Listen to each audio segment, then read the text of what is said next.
চাদর অর্ডার করে দিয়েছি আর এটা মেইনলি করেছি কিন্তু একটা কারণে, একটা ডেকোরেশন করব, ঘরটা সুন্দরভাবে সাজাবো। কেটে দিও না। সরি মা, সরি। তো চলো সেই চাদরটা আমি এখন ওপেন করি। পুচু তুমি এক্সাইটেড দেখার জন্য? তুই এটা দেখা, আমি এটা দেখাই। তো এখানে আছে বালিশের ওয়্যার। এটা কিন্তু আরেকটা ভাইরাল চাদর, দেখি খুলে কেমন দিয়েছে। দেখো এটা কত পুচু সুন্দর। এই দেখো, ওয়াও এই দেখো, আমার এটা দেশ হয়ে গেছে। কেমন লাগছে? এটা আমার দেশ। কেমন লাগছে চাদরটা দেখো।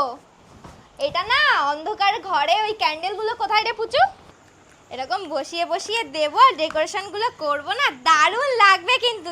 এই চাদরটা কিন্তু খুবই সুন্দর লাগছে, মানে সেই লাইট জ্বলার ব্যাপারগুলো আছে এই চাদরগুলোর মধ্যে, এটা দারুণ লাগছে। তো চলো আমি একবারে তোমাদের সেই দিন দেখাবো। তো চলো আজকের জন্য টাটা।